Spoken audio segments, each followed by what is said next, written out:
Javed Ansari, our National Affairs Editor, still with us. We've spoken, he's touched upon the issue of Narendra Modi, touched upon the issue of Rahul, the tenure.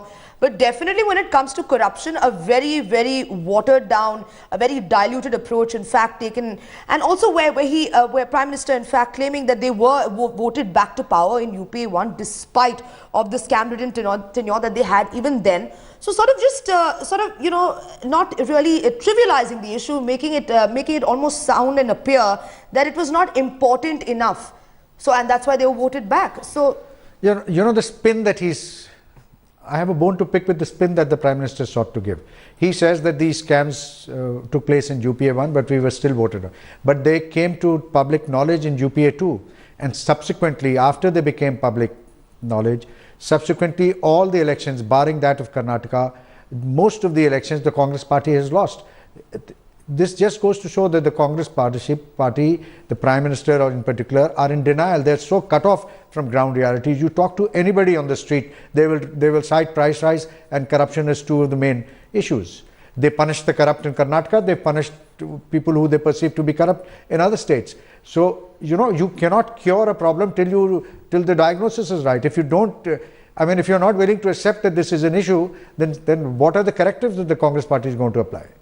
The Prime Minister here is certainly failing in his duty to actually make an honest assessment of where his government has failed and where it seems to have gone wrong.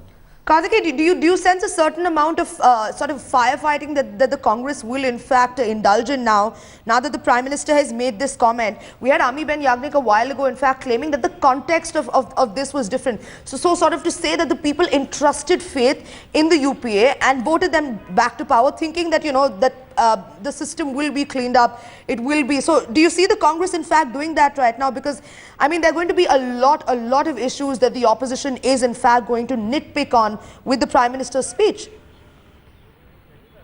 Sanjana, Javed has a point, and yes, it will all depend on the way Congress party decides to fight the elections on the issues.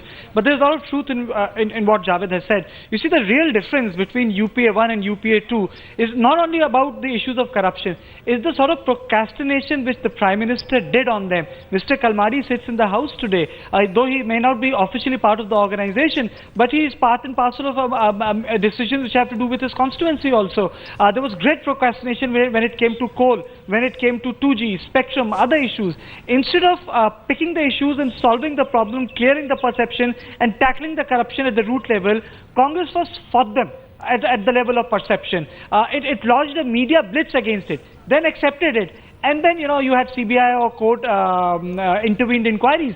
So the real difference is because of this. And the Prime Minister actually did not speak on the issues because ultimately, he being the Prime Minister, buck stops with him. That's the bottom line. And even if he was feeling pressurized, no one has asked Prime Minister to continue in a situation which is untenable for him as an individual and as the Prime Minister of this Republic. So, Javed has a lot of relevant points to make there. But, the real issue here was that because of the whole issue of collision and a sort of fractured Lok Sabha which people expect, a Prime Minister did not take on certain issues with faces, which I again say, because if you talk about 2G, you'll have to talk about two people from DMK. If you talk about Commonwealth, then you'll have to talk about the MP from Maharashtra.